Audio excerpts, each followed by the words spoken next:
tout le monde, j'espère que vous allez bien. Bienvenue sur Antipopcast. Bienvenue, hello. Aujourd'hui, on se retrouve comme au début en fait. Comme au début. Les yeux dans les yeux que nous, William, l'élu de mon cœur.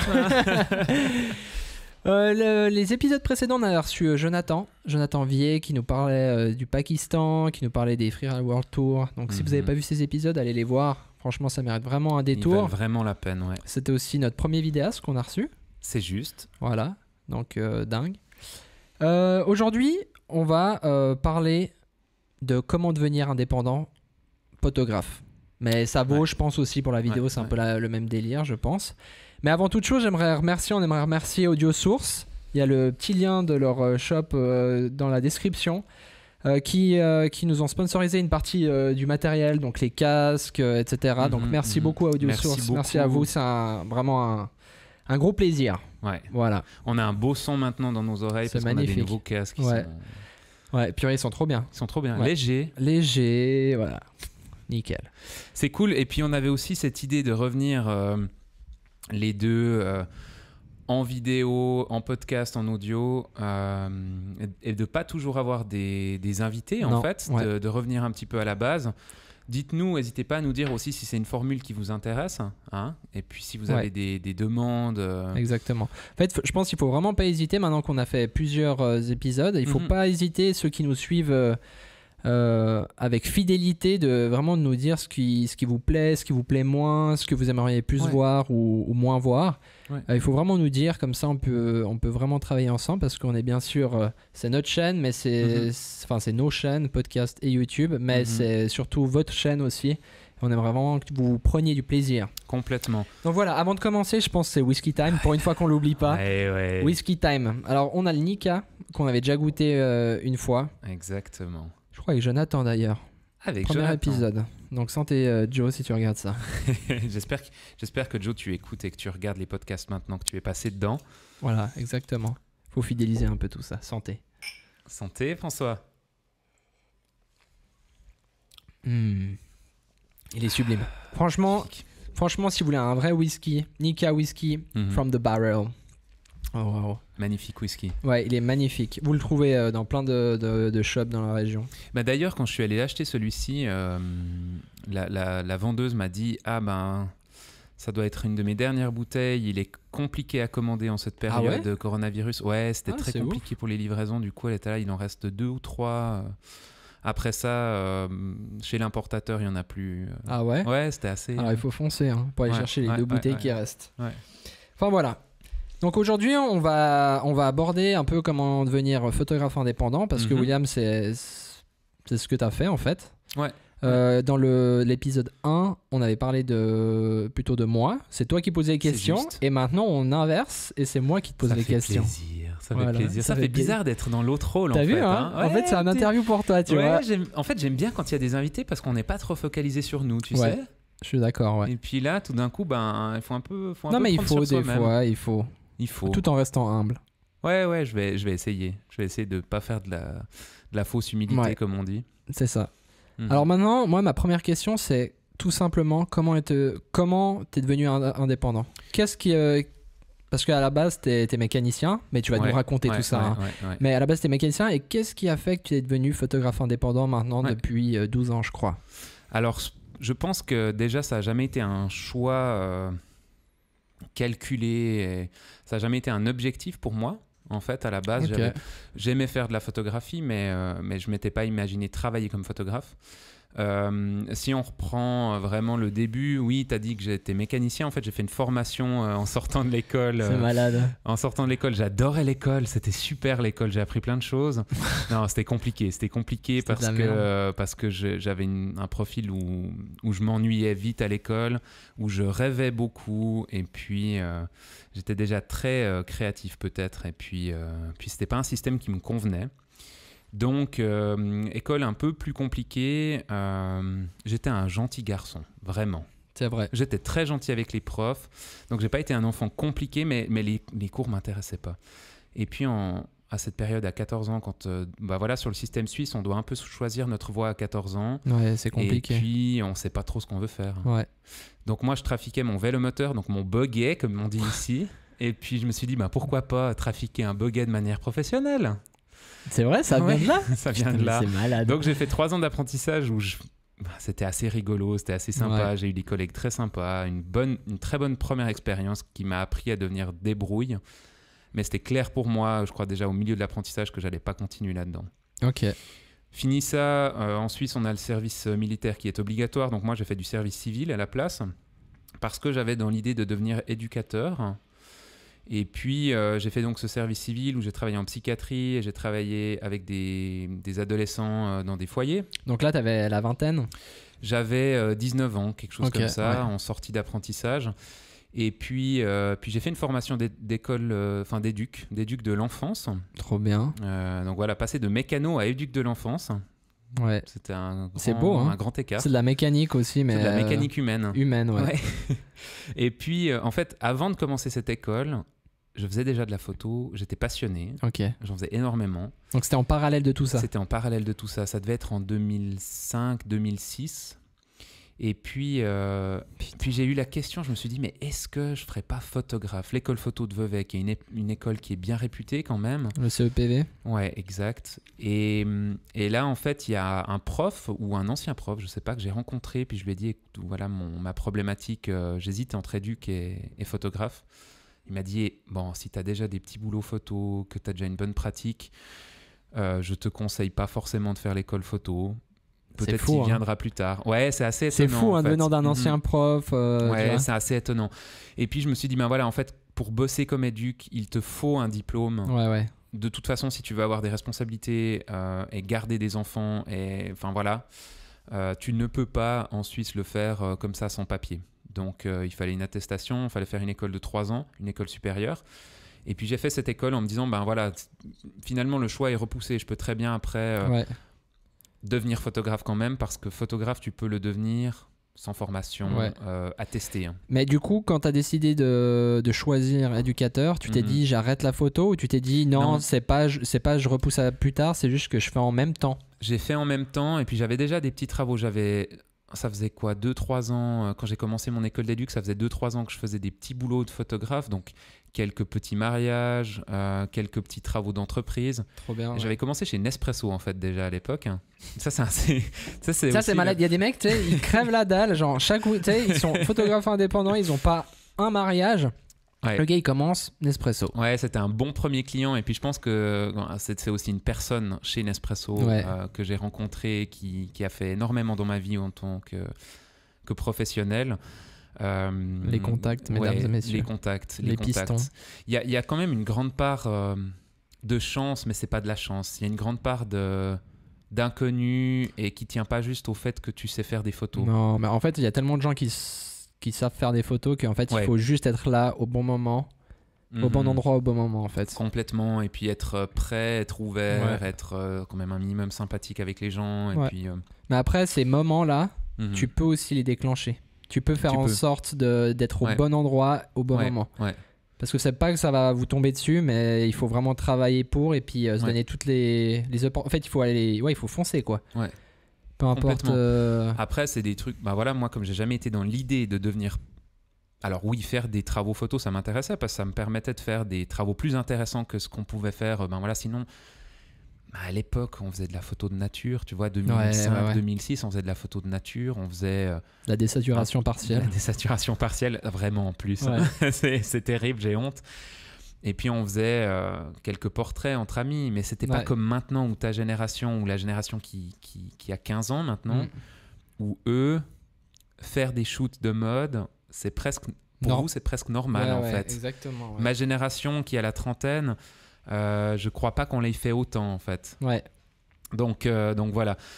C'était pas un objectif, donc j'ai jamais non plus poussé trop les gens que je rencontrais à ce qu'ils m'engagent comme photographe. J'étais très cool. Et puis je faisais ma formation d'éduc, donc je savais que j'avais pas beaucoup de temps non plus. Hein. Je prenais mon ordinateur portable en classe, je faisais semblant de bosser les cours et en réalité, j'éditais mes photos en fait. Bravo. Donc j'avais des mariages le week-end, je courbais beaucoup les cours. Hein. Ok. Je crois qu'en 3e année, j'ai courbé 100 heures de formation quand même. Et puis tu peux avoir il te donne le papier. Alors non.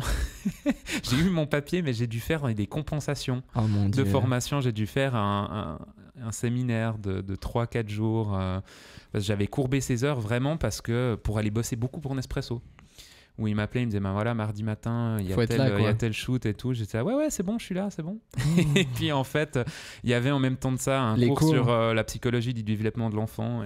Écoutez, on peut pas vous donner votre papier, vous avez loupé 2 ans en fait de formation. Ouais, c'était un peu ça. Alors maintenant, je peux le dire parce que je suis plus du tout dans le métier d'éduc et puis voilà, mais voilà, puis je les ai compensés. Et puis éduc, c'est une formation un peu particulière. C'est pas que des connaissances théoriques que tu dois avoir. T'es pas en train de devenir médecin ni ingénieur ou tu as quelque chose de très technique ou la technique de ce que tu vas apprendre à un poids énorme. Là, c'est plus un processus humain. Ok, ouais. Donc, voilà, intéressant. C'est horrible ce que je suis en train de dire. Hein. C'est un beau métier, éducateur. Oui, mais en fait, je pense, à mon avis, ça t'a aussi servi dans ce que tu fais maintenant. Complètement. Dans la relation, parce que éducateur, normalement, c'est avec les enfants, les ados, mais finalement, c'est un peu le même processus avec les adultes. Et en fait, ça t'aide, je pense, en tout cas, moi qui travaille avec toi, je le vois que tu as une super relation avec les clients, et je pense que c'est aussi pour ça que... Je pense que ça m'a appris à analyser beaucoup aussi les conversations, les rapports de force aussi qu'on peut avoir, parce que y a des théories qui disent que tout est négociation dans la vie. Je pense que c'est assez vrai. Ok, ouais. Je pense que on est constamment en train d'essayer de s'équilibrer les uns avec les autres, de trouver entre collègues un terrain d'entente, mais qui convienne à tout le monde sans qu'on soit frustré. Et avec les clients, pareil. Et avec les clients, ce qui est délicat, c'est qu'en plus, il y a un enjeu d'argent. Ouais. Donc, je pense que ça m'a appris aussi vraiment à analyser des fois des situations qui pourraient être plus tendues et puis de pouvoir les décortiquer et puis de dire aux clients, écoutez, voilà, j'ai vu ça, on va essayer de calmer le jeu et puis de voir ce qu'on peut faire d'un côté et de l'autre. Et je pense que ça m'a appris des choses comme ça. Okay. Et puis au-delà de ça, de bosser avec des enfants, j'ai bossé quand même 3 ans après. J'ai beaucoup aimé ça. C'était vraiment génial. Je me suis éclaté. Je me suis éclaté, puis en même temps, il y avait vraiment une partie créative et une partie de la photo qui me manquait. Et puis d'être indépendant, je me suis rendu compte que plus que de bosser dans une équipe éducative, ce qui m'intéressait, c'était ce côté entrepreneur, créer une structure. Mais en fait, tu as dit un truc intéressant, c'est que tu voulais passer indépendant parce qu'en fait, il faut savoir que tu étais employé avant. Oui. Et en fait, ça, je pense, c'est aussi intéressant quand on parle un indépendant, parce qu'en fait, le truc, c'est qu'il y a beaucoup de gens de mon âge, plus jeunes, qui se lancent sans avoir été en fait employés, mais qui veulent directement être indépendants ou même employeurs. Et ça peut être dangereux. Et je pense que c'est super en fait enrichissant, peu importe ce que vous faites avant d'être indépendant, de faire au moins, de connaître en fait ce que c'est déjà d'être employé. Totalement. Et puis il y a un côté, toi et moi, on l'a vécu d'être apprenti. Donc ça, sur le système suisse, c'est vraiment un peu un fondement de formation quand même, l'apprentissage. C'est typique à la Suisse de ce que j'ai pu comprendre.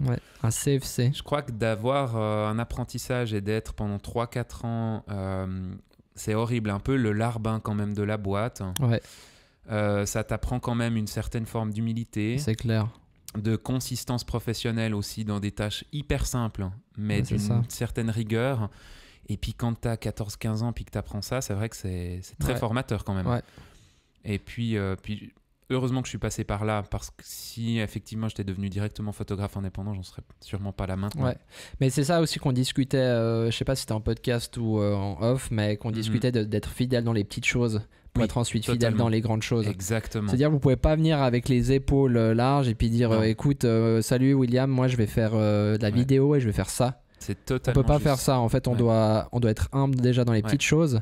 Et même si vous faites un travail qui est chiant actuellement et que vous voyez pas le bout et que vous avez des rêves, je pense qu'il faut vraiment pas perdre ses rêves de vue et il faut pas cracher sur ce que vous faites actuellement. Ça me parle trop ce que tu dis. Parce qu'en fait, le jour en fait où vous aurez réalisé ce rêve, vous serez là. En fait, moi, je sais ce que c'était de travailler dans la merde. J'ai nettoyé des chiottes, j'ai nettoyé des sols, j'ai fait tout ce qui est un peu, dans notre société, un petit peu ingrat. Et du coup, vous allez pouvoir un peu avoir la tête sur les épaules dès que vous allez avoir des travaux un peu plus importants, où vous allez arriver dans des domaines en fait, où vous aurez peut-être plus de responsabilités. Et surtout, si un jour vous avez des employés, eh ben, vous pourrez dire je vais le traiter comme un humain et pas comme, pas comme un chien en fait. Ouais, c'est ça. Tout simplement. C'est vrai. Donc si on peut un peu boucler la boucle à ce niveau-là, je pense qu'il faut être fidèle dans les petites choses pour être fidèle dans les plus grandes. Complètement. Donc voilà. Et puis, petite blague à part, mais moi j'adore nettoyer les toilettes. Hein. Ouais, toujours, mais à part ça, c'est pire satisfaisant. Hein. C'est pire. Mais en fait, c'est tout simple, tu peux pas te louper, je veux dire. Ouais, tu peux pas te louper. De toute façon, elles sont déjà dégueulasses. Donc, je veux dire, tu peux pas faire plus dégueulasse. Non, c'est ça. De toute façon, tu vas réussir à nettoyer. Ça remet rien vraiment en question, les toilettes. Ouais. Tu nettoies des toilettes et c'est relaxant. Tu peux pas aller plus vite que ce qu'il faut. Et puis, ouais, c'est clair. Et puis, c'est aussi intéressant en tant que boss de la boîte de te dire, en fait, je suis le boss. Mais je peux nettoyer moi les toilettes. Mais en fait, c'est là la différence entre un chef et un leader, en fait. Peut-être. C'est que tu montres aussi en faisant. C'est pas genre va faire les toilettes, c'est plutôt viens, je te montre comment on fait les toilettes et après tu vas le faire. Tu vois. Parce que et puis c'est aussi là, en fait, ce genre de truc tu l'apprends quand t'es humble dans les petites choses. Et on revient à ce qu'on disait avant. Exactement. C'est que si t'as pas connu ça, tu peux pas montrer aux autres. Donc c'est important de montrer, d'ordonner en faisant d'abord. Puis au niveau même de la photo, hein, si tu reprends la même chose, de prendre la base, de savoir shooter, importer tes images d'une manière correcte, les archiver, les traiter, les envoyer à tes clients, toutes ces tâches en fait qui sont pas très créatives finalement, mais c'est ça aussi qui fait le professionnel. C'est le gars qui sait que dans sa chaîne il n'y a pas de faille. Ses batteries seront chargées, sa carte sera prête. C'est hyper technique, c'est bateau ce qu'on dit là, mais franchement, si déjà toutes ces choses-là sont maîtrisées de base, après tu es libre dans ta créativité. Et puis là, tu te fais plaisir, et puis là, tu shootes, tu fais des trucs un peu différents. C'est comme on discute avec John dans les épisodes précédents, et puis il faut vraiment aller les voir si vous n'avez pas vu. Mais c'est là aussi qu'on reconnaît un professionnel. Bien sûr, c'est facile de shooter, on peut tous sortir, prendre une caméra et puis shooter. Alors, et faire des beaux trucs. Mais où on devient beaucoup plus professionnel, c'est quand tu vas recharger tes batteries. Dans des conneries, peut-être les gens qui nous écoutent sont là, mais ils sont cons. Mais vraiment, genre, c'est comment tu vas sauvegarder tes fichiers. Tous ces petits détails. Ça prend autant de temps en plus que le reste. Hein. Voilà, et puis c'est vraiment des choses qu'il faut faire et ça t'évite de perdre des fichiers, de perdre des... Enfin, ça t'aide en fait à devenir vraiment pro en fait. Voilà. Et puis moi je l'apprends en fait, je suis vraiment content parce que justement en travaillant avec toi, c'est que j'apprends tout ça. Que moi, quand j'étais dans mon coin tout seul, je pouvais pas apprendre parce qu'on me l'avait jamais appris. Non, puis t'avais pas besoin en plus. Ouais, c'est ça. C'est que j'étais pas à une échelle où vraiment je pouvais stocker des trucs comme nous dans nos 36 000 disques durs et tout ça. Non, mais c'est ça. Puis à un moment, tu fais quand tu dis mon Dieu, cette semaine j'ai 4 shoots d'affilée. Hein. Quand est-ce que je recharge mes batteries? Quand est-ce que je décharge mes cartes? Quand est-ce que... Puis en fait, tu te rends compte que tu n'as pas assez de batterie. Tu te rends compte qu'il faut prendre le chargeur à la maison puis qu'il faut charger la nuit à la maison. Tu te rends compte qu'il faut vite passer à l'atelier quand même quand tu as un atelier pour vider sur les ordis ton matos. Et puis en fait, c'est quand même une organisation. Quand tu n'as qu'un shoot par mois puis que tu te fais plaisir puis que tu as 3 mois pour éditer puis on verra quand tu balances. Mais nous, on doit être dans une productivité où si tout d'un coup, on a 3 semaines un job qu'on n'a pas fait, on est largué, quoi, je veux dire. Mais voilà, donc c'est ça, c'est comment en fait devenir indépendant, comment devenir professionnel surtout en fait. C'est ça. Parce qu'il y a, je pense, un gros cliff entre indépendant et professionnel. Et puis des fois, on pense qu'on est indépendant donc on est pro, mais c'est pas toujours le cas. Il faut vraiment être nickel et dans l'excellence dans vos travaux. Totalement. Donc voilà. Maintenant, j'aimerais juste passer, avant qu'on s'égare trop loin et tout, j'aimerais juste te demander finalement concrètement en fait. C'est quoi comment tu deviens indépendant concrètement dans le sens maintenant moi typiquement demain j'ai envie de passer indépendant puis être ton employé et puis de me dire qu'est-ce que je dois faire au niveau de la loi, l'État. Alors voilà, là, il va juste nous dire par rapport à ce qui se passe en Suisse. Si vous écoutez ça depuis des pays francophones comme la France, Canada, Québec, ça va être différent, mais dans les grandes lignes, je pense c'est un peu la même chose. Alors en Suisse, on a quelque chose qui est relativement simple sur la structure. On peut être indépendant tout en étant employé, toujours déjà. D'accord, intéressant, donc, ça c'est bien. Moi, j'étais employé comme éduc. J'étais d'abord étudiant, puis employé comme éduc, puis juste indépendant. Mais au début, ça représentait 50% de mon travail, le fait d'être indépendant. Donc, ce que j'ai simplement fait, c'est que déjà, j'ai fait des factures à mes clients. Ça, c'est typique suisse, c'est qu'on peut faire des factures avant d'être déclaré comme indépendant. Mais ça, c'est malade. Ouais.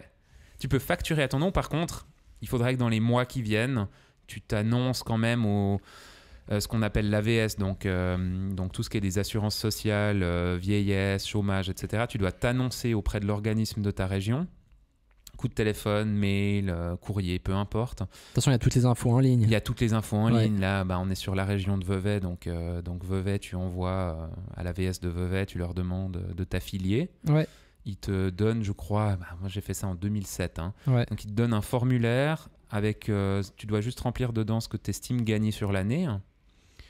Moi, j'avais mis le minimum parce que je voulais pas payer trop de cotisations avant de savoir combien j'avais gagné. Et puis après, tu reçois des factures je crois que c'est tous les 3 mois ou tous les 4 mois, tu reçois une facture d'acompte. Ouais. Voilà, moi j'avais mis, à l'époque, le minimum c'est 12 000 francs par an de bénéfices.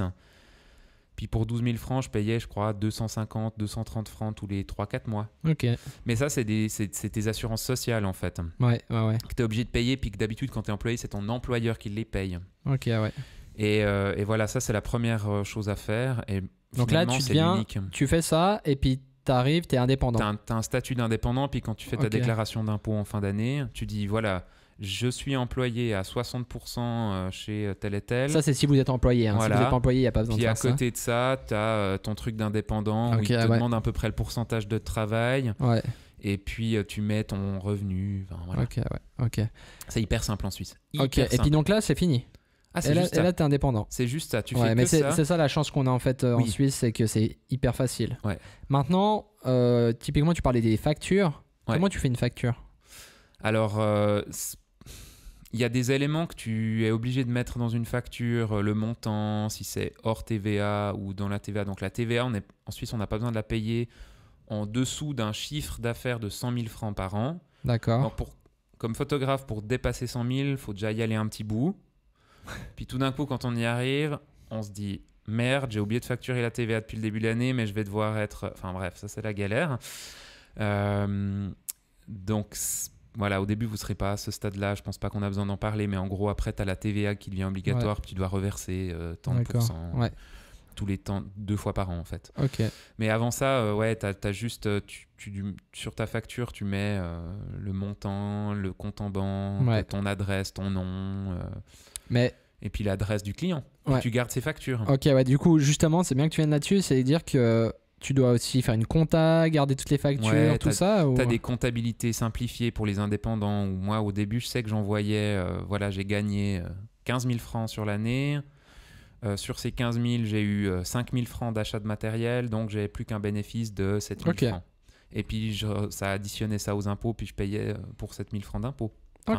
Sur ces 7 000, donc rien du tout. Ouais, ok, trop bien. Puis en Suisse, l'avantage aussi, c'est qu'en dessous de 20 ou 25 000 francs par an, de bénéfices, tu ne payes pas d'impôts. Ouais. Okay. Si tu es en dessous de ces, je crois que c'est 22 000. Bienvenue en Suisse. Donc voilà, bon, c'est pas beaucoup. Pour vivre en Suisse, c'est galère. Si tu n'as que 22 000 francs par an, tu trimes un peu si tu habites seul et puis que tu as tout à ta charge. Mais c'est hyper simple. Ce qui est fou, c'est qu'en Suisse, le statut est très simple à avoir et puis tu peux bosser très vite sans avoir un diplôme de photographe ou de vidéaste. Par contre, l'envers du décor, c'est que le jour où il n'y a pas de taf, tu n'as aucune aide. Tu n'as pas de chômage, tu n'as pas le droit au chômage. On l'a vu pendant ce coronavirus, ce Covid-19. Ce Covid-19, mes employés avaient droit au chômage, mais pas moi. Voilà, exactement. Ça t'apprendra le reste. Ça me fait les pieds. Non, mais on en rigole, mais c'est vrai que c'est le point négatif. C'est super simple, comme tu dis, d'être indépendant, mais l'envers du décor, c'est que tu peux prendre aussi super cher. Tant que tu bosses, tant que tu as du boulot, tu as des clients, que tu as la santé, tout va bien. Le jour où tu fais une dépression, où tu as une maladie, malheureusement, où il n'y a plus de boulot, tu n'as rien. Tu n'as rien du tout. Ouais. Et puis là, ça tient juste à tes économies. Et voilà quoi. Donc c'est vraiment…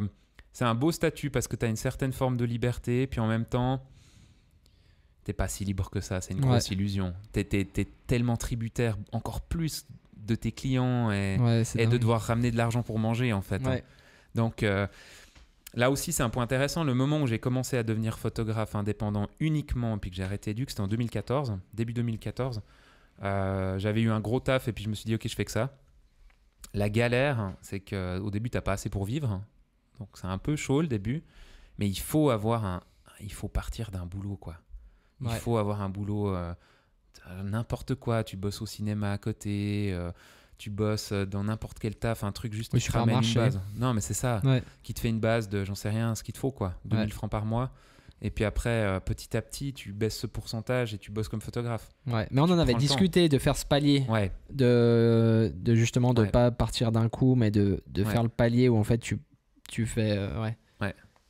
Puis on dit, beaucoup d'entrepreneurs disent que pour voir si une boîte fonctionne, c'est 2-3 ans. Donc il faut avoir les réserves de 2-3 ans. Donc c'est soit vous avez sur votre compte 200 000 balles et puis que vous vous dites ok, je me donne 3 ans, pendant 3 ans j'ai rien besoin de gagner, et voilà. C'est pas 2 mois. Hein. C'est pas 2 mois, non.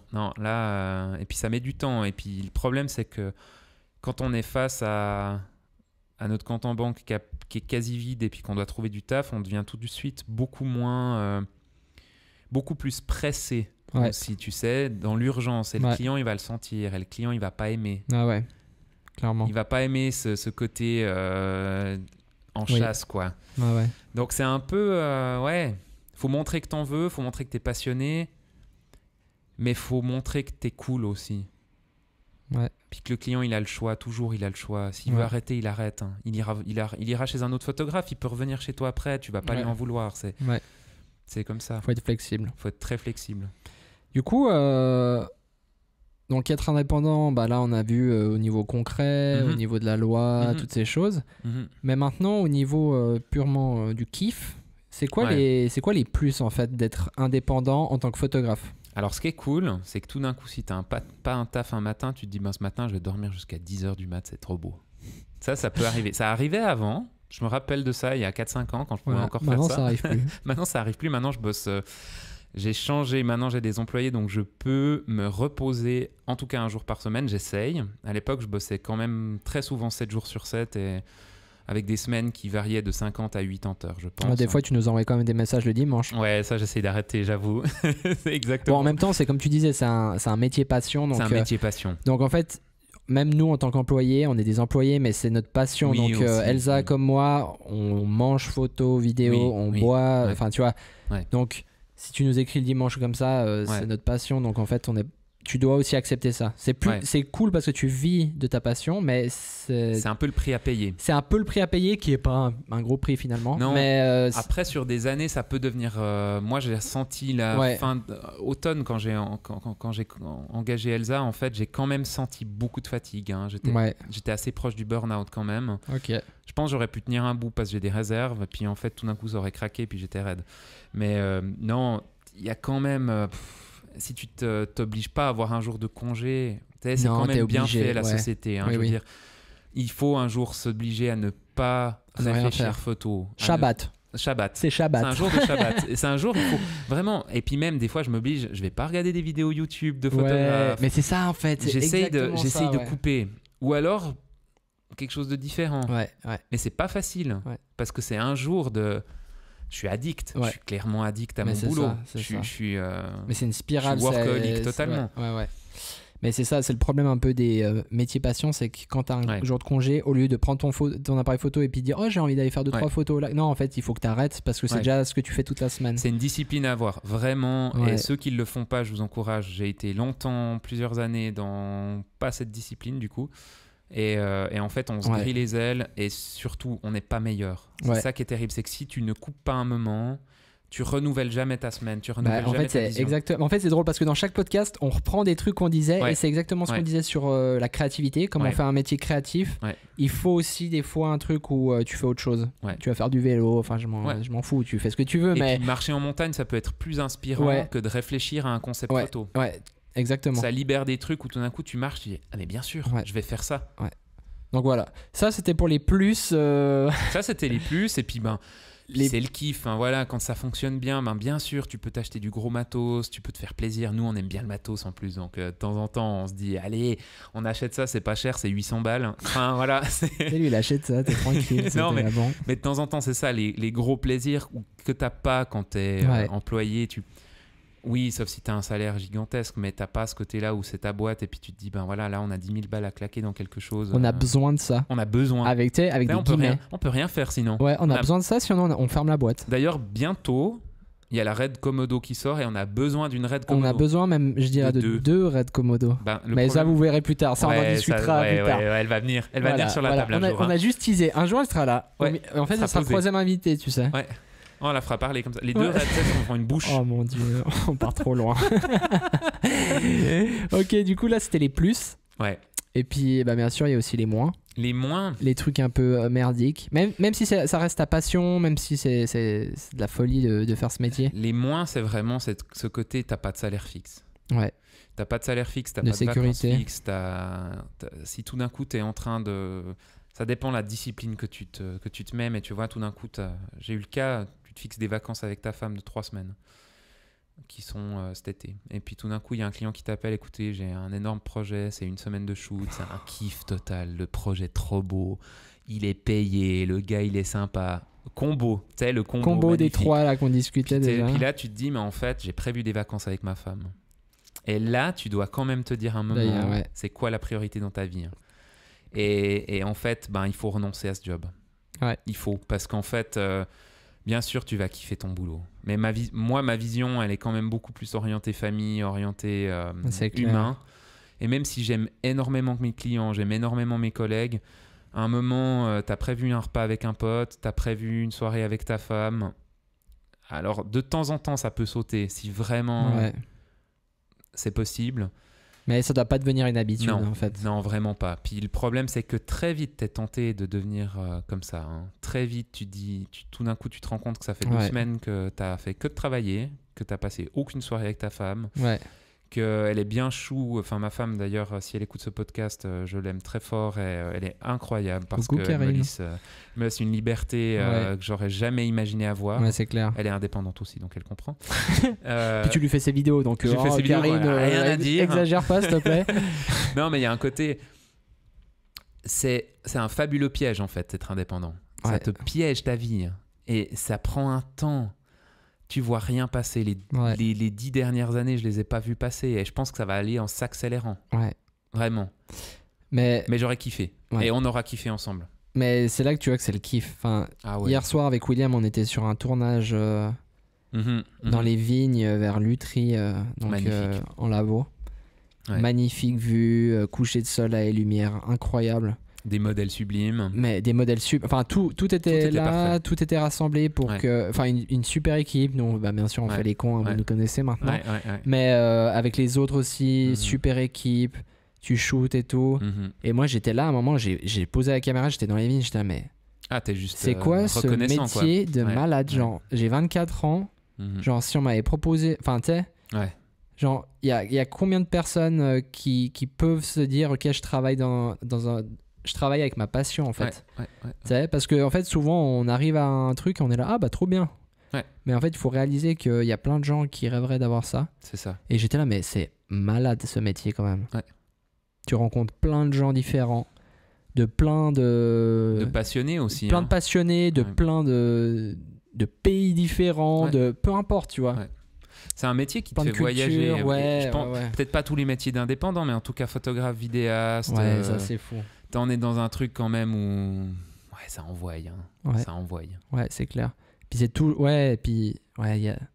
C'est dingue. Et puis surtout, je pense qu'il y a aussi un truc, c'est qu'en Suisse, surtout dans notre région, la Suisse, on est super avancé dans plein de domaines, que ce soit bien sûr notre économie, tout ça. Après, je suis pas le meilleur pour en parler. Ça, c'est plutôt mon meilleur pote Vince. Salut Vince, qui écoute d'ailleurs tous nos podcasts. Merci à toi.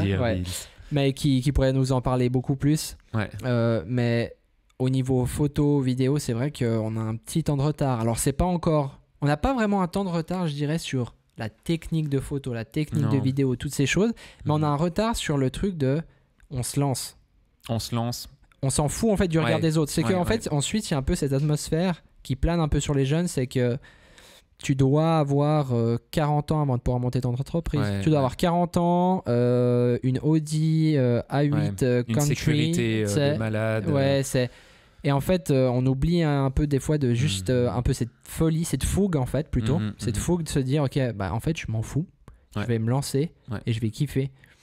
Et puis la réalité du pays, c'est qu'en fait, on va pas mourir de faim. Bah, c'est ça. En fait, on est tellement bien. On l'a vu aussi pendant cette crise, tout ça. C'est que on est tellement dans un cocon et tout ça. Et puis, franchement, on peut être vraiment reconnaissant d'être suisse et de vivre en Suisse par rapport à nos amis, par exemple, juste français et tout ça, qui galèrent peut-être un peu plus. Donc, force à vous. Mais du coup, nous, on est pire bien, en fait. On est bien. Puis, en fait... Bon, après, ça, c'est aussi la dure réalité d'être indépendant photographe. C'est que tu as un mois, tu peux gagner 100 balles.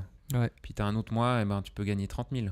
Ça peut arriver. Bon, le mois où tu as gagné 30 000 balles, tu finis sur les rotules. Tu finis bien. Mais ça peut arriver. Là, tu vois, le mois qu'on va vivre maintenant, ce qu'on a vécu jusqu'à maintenant, parce qu'on est fin mai, là, c'est un mois où on n'a quasi rien gagné. Non. Parce qu'on se remet gentiment de cette période Covid, enfin de cette première vague. On n'a quasiment rien gagné, on a kiffé, c'était cool, on a fait des projets, podcasts, etc. C'est grâce en fait à tout ce qui s'est passé que cette chaîne YouTube, que ces chaînes de podcasts sont nées en fait finalement. Et se lancer. Là, tu as un mois comme ça, puis le mois prochain, normalement, on a eu des bons contacts de clients. Là, on a des gros tafs qui viennent. Voilà. On a des gros tafs, ça fait plaisir parce que ça va un peu renflouer les caisses. Ça va nous permettre de continuer à faire ce qu'on fait. Et puis même si c'est des boulots intenses pour des clients, on est ensemble, on se fait plaisir quand même. C'est ça, et c'est ça la force aussi, c'est que si vous êtes indépendant, ne vous fermez pas à l'aide des gens. Même si vous êtes là, ok, je veux rester tout seul, ça c'est compréhensible. Vous pouvez très bien être indépendant seul. Totalement. Et se dire, moi, je veux travailler seul. Mais ne fermez pas en fait la porte aux gens qui veulent vous aider. Ou si vous avez besoin d'aide, n'hésitez pas à demander de l'aide à des gens qui sont compétents. Parce que c'est aussi un kiff en fait. Et puis ça vous relâche. Nous, on voit quand on va sur un tournage. Quand je vais sur un tournage tout seul ou quand je vais en équipe, c'est différent. C'est cool. Quand tu es en équipe, c'est tout le monde travaille dans le même sens et tu sais très bien ce qu'on veut à la fin. Et tout le monde se porte. Si tout d'un coup, William, il va moins bien, ou moi, je vais moins bien, le moral, tout ça, enfin, peu importe. On est là en fait pour soutenir et équilibrer la balance. Donc n'hésitez pas à vous entourer et à collaborer. Il faut pas être égoïste dans ce métier. Il faut pas être en mode genre on va me voler mon travail parce que c'est pas le cas. Chacun est unique, chacun fait du travail de malade. Et puis il faut pas croire que il y a aussi un côté où faut pas croire qu'on a l'idée du siècle. Il faut tout a été fait, tout a été fait les gars, les nanas. Il faut arrêter. Enfin, toutes les bonnes idées ont déjà été sorties. Maintenant la différence c'est comment est-ce que vous allez l'appliquer. Vous avez une idée, c'est une bonne base. Maintenant faut la bosser.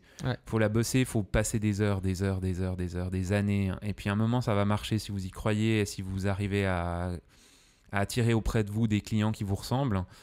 Et puis, il ne faut pas essayer de faire ce que les autres font. Vous avez votre idée, il ne faut pas avoir peur de la partager non plus, parce que même si moi, je vous dis, moi, j'ai un projet vidéo, c'est ça, ou un projet photo, c'est ça, parlez-en autour. Et puis, il y a aussi une chose importante, parce que moi, ça m'est arrivé, c'est que souvent vous dites ça c'est le style qui plaît, par exemple sur Instagram pour faire des photos, typiquement je prends cet exemple là, tu dis ok, ça c'est le style qui plaît aux gens, du coup je vais faire ça. Mais du coup t'arrives, mais en fait finalement c'est pas ton identité, c'est pas toi, et du coup en fait ça perd vraiment de la valeur et de l'émotion. En fait tu peux très bien faire des photos comme les autres, mais le problème là-dedans c'est qu'il n'y aura pas le point essentiel, c'est-à-dire l'émotion qu'il y a dans une photo. Par exemple. Donc bien sûr, vous êtes influencé, moi le premier, toi aussi, on est influencé par ce qui nous entoure, et heureusement. Mais maintenant, le point en fait qu'il faut pas oublier, c'est de rester vous-même. Peu importe ce que vous faites, photo, vidéo, peinture, enfin tout ce qui touche à l'art, musique, tout ça. Bien sûr, on est influencé par tout ce qui est dans le monde, tout ça. Mais maintenant, il faut mettre votre grain de sel, et c'est là que vous allez vous démarquer. Et peut-être que, c'est vrai qu'au début, peut-être vous n'allez pas avoir beaucoup de succès. Vous verrez que c'est un peu compliqué parce qu'en fait les gens ils sont un peu formatés en mode genre ils vont toujours ils pensent que c'est un style qui plaît et du coup ils vont pas forcément aimer vos photos ou comme ça, mais en fait vous aurez jamais en fait de regret d'avoir été vous-même en fait. Et puis il y a quand même un côté où on peut pas se déguiser toute notre vie et puis faire semblant d'être quelqu'un d'autre et puis faire les photos qui fonctionnent. Moi, sincèrement, j'ai eu une période début d'Instagram quand j'ai commencé à l'utiliser. J'ai commencé à faire de la photo Instagram où vraiment j'ai commencé à faire des trucs en me disant ça va créer du like. Et en fait, c'était pas du tout mon style d'image, c'était pas du tout mon truc, mais ça marchait pas. Parce qu'en fait, oui, ça marchait un peu, mais j'arrivais pas à le faire aussi bien que les gens dont c'est le style vraiment. Parce que j'ai mon style, j'ai aussi mes clients qui me ressemblent. Avec le temps, ce qui est fou, c'est que oui, même si certains clients, c'est des directeurs de grandes multinationales, ils me ressemblent pas. Enfin, fondamentalement, on n'a pas du tout la même vie. Mais ces gens, s'ils sont venus me demander quelque chose, c'est que quelque chose les touchait dans mon travail. Ouais. Ma manière de travailler avec eux, ma manière d'être discret, mais sympathique quand même. Enfin, et puis en fait, personne va me voler ce travail. Voilà. Personne va pouvoir me voler mon identité, en fait. Ouais. Et je vais pas pouvoir prendre celle de quelqu'un d'autre. Donc autant assumer la mienne, continuer. Et avec les années, un moment, ça marche. Un moment, il y a un client qui va aimer ce que vous faites et qui va venir à vous pour ça. Donc en fait, faites ce que vous... Enfin, faites avec qui vous êtes. Ouais. N'oubliez pas les bases techniques quand même. Il ne faut pas oublier ça. Il faut avoir une bonne technique, tout ça. Mais après, faites-vous kiffer, faites ce qui vous plaît. Ouais. Peu importe le regard des autres. Et puis voilà. Mais je pense que c'est une super manière de terminer. C'est que être indépendant, en fait, c'est d'être soi-même. Ouais. Et du coup voilà. C'est beau ce que tu dis. Je pense qu'on peut terminer par là. Dites-nous si vous avez kiffé. Dites-nous si vous voulez plus de petits tips comme ça au niveau travail. Hein. En fait, là, c'est très, très concret. Hein. On est dans du comment devenir indépendant. Peut-être que c'est pas votre histoire de vie non plus d'être indépendant. Non. Il y a des caractères et il faut l'accepter. Et peut-être que vous trouverez votre bonheur dans un travail d'employé, aussi dans un milieu créatif, et que vous serez beaucoup plus rassuré là-dedans. N'essayez pas de devenir ce que vous n'êtes pas. Si vous n'êtes pas à l'aise dans le fait de devenir indépendant, il ne faut pas vous lancer non plus. En fait, souvent, c'est un peu une mode, mais il faut... soyez vous-même. Faites ce qu'il y a dans votre cœur. C'est magnifique de le voir de l'extérieur, mais en réalité, c'est pas plus simple que d'être employé. C'est différent. Ça colle à des caractères différents. Ouais, exactement. Beau. Magnifique. Bah écoutez, merci de nous avoir écoutés. Merci beaucoup. Peu importe où vous êtes, où vous nous écoutez. Merci beaucoup de votre soutien. En tout cas, c'est toujours un plaisir de faire ces podcasts avec toi, William. Mais toujours aussi, François. Et de voir aussi tous vos retours. Alors, c'est vrai qu'on n'est pas une immense communauté, mais vraiment, chaque commentaire compte. Oui. Et chaque message qu'on reçoit sur Insta, par mail, enfin, peu importe. Ça nous touche. Ça nous touche beaucoup et on est vraiment super encouragés. D'ailleurs, il n'y aura pas que des podcasts sur cette chaîne. On prévoit d'autres projets prochainement. Il tease, le gars. Je tease un minimum, tu vois, il faut. Donc voilà. Donc n'hésitez pas, ceux qui écoutent ce podcast, n'hésitez pas à nous rejoindre aussi sur YouTube parce qu'il y aura d'autres vidéos, pas que des podcasts. De s'abonner, d'activer la petite cloche. Ça nous aide beaucoup pour les notifications, etc. Donc voilà. Merci à tous. Merci. J'espère qu'un jour, on vous recevra dans ce podcast si vous êtes un passionné, une passionnée comme nous. Donc voilà. Portez-vous bien. À très bientôt. Merci, William. Ciao, François. Merci.